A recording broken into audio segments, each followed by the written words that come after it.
Ever get that feeling like, the world's just gotten too complex, too fast? Hmm. It's like we're bombarded with news, opinions. Honestly, a lot of it's just noise. Yeah, And that's what today's deep dive is all about, right? Cutting through all that. absolutely. You brought us this academic paper. How does anthropology help in understanding today's issues? Catchy, right? It covers a lot of ground. So let's ditch the jargon. Let's uncover those anthropological superpowers we can use to actually make sense of things. I'm all for that. I think a lot of people hear anthropology and they picture, dusty museums, Right. maybe Indiana Jones. Right. Like lost tombs. Exactly. But it's so much richer than that. Right. We're not just talking about digging up the past, but digging into what makes us human. Yes. And not just a human, but all the ways humans across the globe throughout time have built their worlds. It's like mind-blowing when you think about it. It really is. Yeah. And it's that cross-cultural lens, I think, that's so powerful for understanding, today's issues. Okay, so connect those dots for us. Well, this paper, for example, it dives into how anthropologists study human societies as these incredibly complex systems where everything's connected: beliefs, behaviors, the environment. So it's about spotting those connections, those patterns that someone maybe living in their own little bubble might miss. Exactly. I'm already intrigued. Now, Right. the paper mentions different branches of anthropology. What's the breakdown there? Like, what are we actually talking about when we say anthropology? Right. So you've got cultural anthropology, which is all about the nuances of societies, Mm-hmm. their rituals, beliefs, how they're structured socially. It's like the deep dive into what makes a culture tick. Okay, so it's not just what people do, but why they do it. Yeah, you got it. Okay. Then you got physical anthropology, which delves into our evolution, our biology. How did we get here? Why is there such diversity in human populations? Fascinating. And then, of course, you have linguistic anthropology, which explores the amazing power of language to shape our realities. Wow. Okay, so you've got these different angles, these different lenses, all coming together to give us what? A fuller picture of humanity. Exactly. I mean, that's got to be useful for more than just, academics, right? Oh, absolutely. Yeah. And that's what I think is so exciting about this. Take, for example, the concept of ethnocentrism. Ethnocentrism. Okay, break that down for me. So it's this tendency we all have to put our own culture at the center, to see the world through our own, limited experience. Okay. And this paper argues that one of anthropology's biggest strengths is pushing back against that my way or the highway thinking. Because let's face it, we all have a tendency to think our way is the right way, especially when we haven't been exposed to other ways of seeing the world. 100%. We get stuck in our own bubbles. Totally. Anthropology, though, it throws open the door to appreciating different cultures on their own terms through something called cultural relativism. Okay, so cultural relativism versus ethnocentrism. Right. And cultural relativism, it's not just about tolerance. It's about recognizing that our own perspective is just one among many. So how does that play out in the real world? Give me an example. Sure. The paper gives this really compelling example: anthropologists working with Syrian refugees.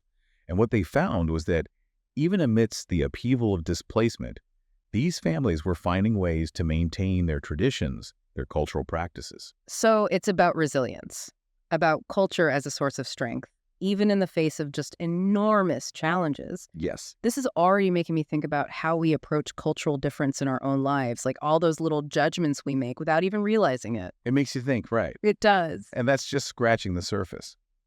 This paper argues that understanding those cultural nuances is key to addressing some of the most pressing issues we face today.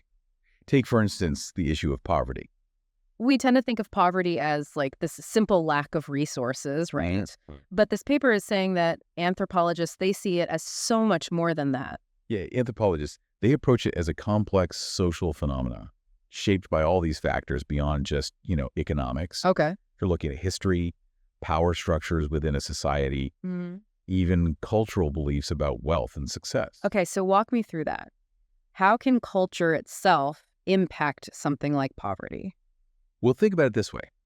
Different cultures have different ideas about, say, success, about what it means to have a good life, right? Right. And those values, they influence individual choices, community priorities, even government policies. It's all connected. Exactly.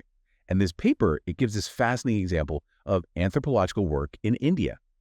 Researchers found that by understanding the local farmers' traditional knowledge systems, Okay. they could actually help develop farming practices that were both more sustainable and more economically beneficial. So it's about working with the community, Yes. not imposing outside solutions that might just completely miss the mark. Exactly. I'm picking up on this theme of collaboration. The paper also touches on how anthropologists actually get involved with communities to address these kinds of issues. Yeah, and that's a really important point. It's not just about studying from a distance, you know. Yeah.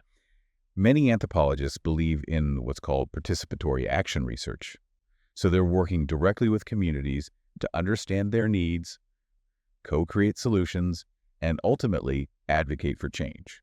That sounds like a world away from the image of anthropologists as these detached academics just taking notes. Absolutely. It's about getting your hands dirty. Right. The paper actually talks about how this approach has led to some really tangible change. Okay. Like, there are anthropologists helping indigenous communities in Latin America document their land rights. And that's led to, more equitable land laws. That's incredible. Speaking of different parts of the world, it's impossible to ignore the elephant in the room, globalization. Right.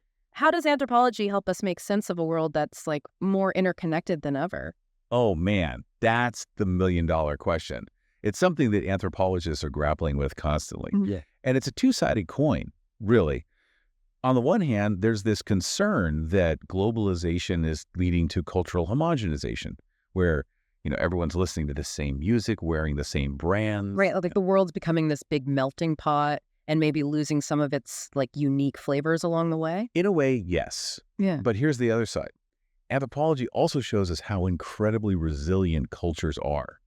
The paper gives this example of anthropologists studying indigenous communities who are facing this, influx of global tourism. Okay. And they're not just passively absorbing these outside influences. They're negotiating them, adapting them to fit their own cultural values. So they're finding ways to engage with the global economy while still preserving their cultural identity. Exactly. That balance between connection and preservation.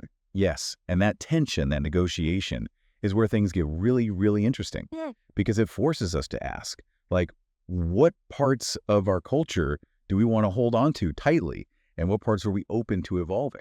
It's we each have to figure out our own personal approach to globalization. Mm-hmm. But with a little help from anthropology, maybe we can navigate those choices a bit more thoughtfully, right? It's anthropology is giving us this whole new set of tools, and not just for understanding other cultures, but for navigating our own place in this globalized world. Yeah, absolutely. It's about broadening our perspective, Mm-hmm. recognizing those, you could call them cultural blind spots, I guess, that we all have. And this paper, it argues that this kind of thinking is crucial, not just on a global level, but for tackling some of the biggest challenges facing humanity as a whole. Challenges like, say, climate change. I mean, that feels more urgent than ever these days, right? Yeah, absolutely. And this is where the anthropological perspective on the human-environment relationship becomes so important. The paper talks about how many indigenous communities, they've been living sustainably for centuries, Right. and they have this wealth of knowledge about how to live in balance with nature. It's they hold a piece of the puzzle that, I don't know, it seems like modern society's lost somewhere along the way. Yeah. I think that's a really good way to put it. The paper highlights, for instance, indigenous communities in the Amazon rainforest who've developed agricultural practices that actually regenerate the rainforest rather than just depleting it. Wow. So it makes you wonder, what if we could apply some of that wisdom on a larger scale, It's mind-blowing to think about the possibilities. We've covered so much ground here. I mean, from cultural relativism to globalization to environmental sustainability. So if we had to distill this down to one key takeaway for our listener, what would it be? That's a tough one. But I think if I had to pick, the biggest takeaway is this. The world is complex. There are no easy answers. But anthropology, it gives us the tools to at least ask better questions, I think, to challenge our own assumptions, and to approach these challenges with a deeper understanding of the human story.